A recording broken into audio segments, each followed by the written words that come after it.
The Indians now seated in these parts of western Carolina and Virginia are none of those which the English removed from Virginia, but a people driven by an enemy from the northwest and invited to sit down here by an oracle about 400 years since. For the ancient inhabitants of Virginia were far more rude and barbarous, feeding only upon raw flesh and fish, until these Indians taught them to plant corn and shewed them the use of it.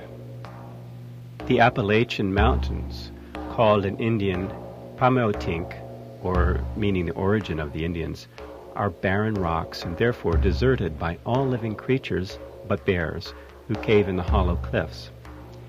Yet do these mountains shoot out to the eastward great promontories of rich land, known by the high and spreading trees which they bear. These promontories, because lower than the main ridge, are called by the Indians Tanspamotink. To the northeast the mountains rise higher, and at Sarah they sink so low that they are easily passed over, but here, as was said before, they change their course and name, running due west and being called Suwali. Now the Suwalian mountains rise higher and higher westward. It is necessary I should show by what means the knowledge of these Indians has been conveyed from former ages to posterity. 3 ways they supply their want of letters. First, by counters. Secondly, by emblems or hieroglyphics. Thirdly, by tradition delivered in long tales from father to son, which being children they are made to learn by rote. For counters they use either pebbles or short scantlings of straw or reeds. Where a battle has been fought or a colony seated, they raise a small pyramid of these stones, consisting of the number slain or transplanted. Their reeds and straws serve them in religious ceremonies, for they lay them orderly in a circle when they prepare for devotion or sacrifice. And that performed, the circle remains still, for it is a sacrilege to disturb or touch it. The disposition and sorting of the straws and reeds, that shows what kind of rites have been celebrated, as invocation, sacrifice, burial, etc. The faculties of the mind and body they commonly express by emblems. By the figure of a stag they imply swiftness. By that of a serpent, wrath. Of a lion, courage. Of a dog, fidelity. By a swan they signify the English, alluding to their complexion and flight over the sea.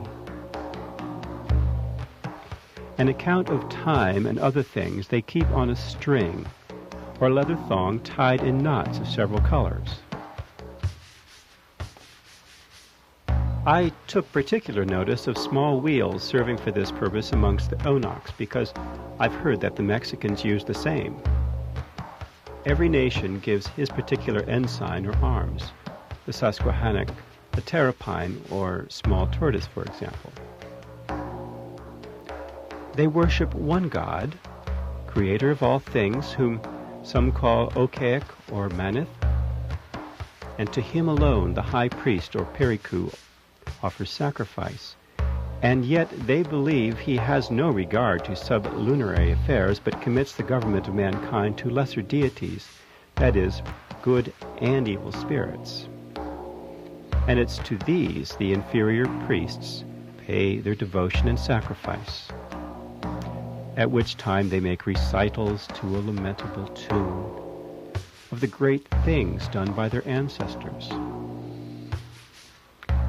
From 4 women, Pash, Sepoy, Askarine, and Masaskarine, they derive the race of mankind, which they therefore divide into 4 tribes, distinguished under those several names.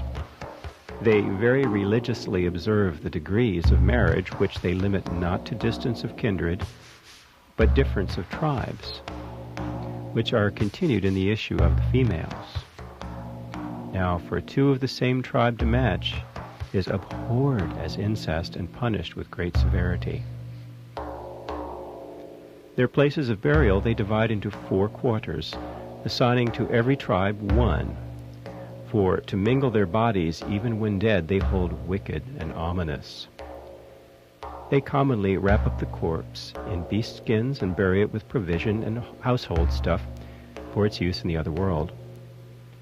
When their great men die, they likewise slay prisoners of war to attend them.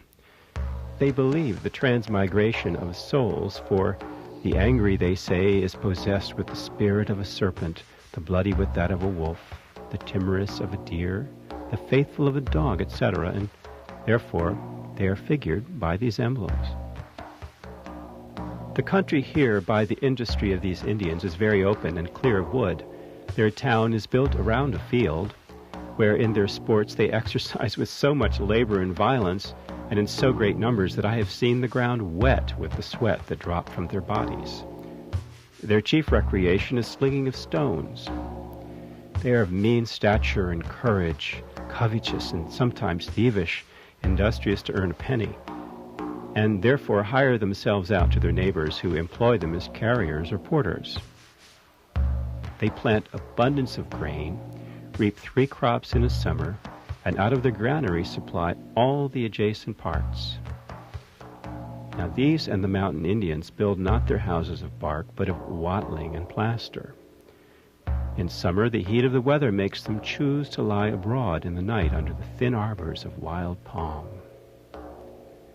Some houses have of reed and bark, and they build them generally round, and to each house belongs a little hovel made like an oven, where they lay up their corn and mast and keep it dry. They parch their nuts and acorns over the fire to take away their rank oiliness, which afterwards pressed yield a milky liquor, and the acorns an amber-color oil. In these, mingled together, they dip their cakes at great entertainments, and so serve them up to their guests as an extraordinary dainty.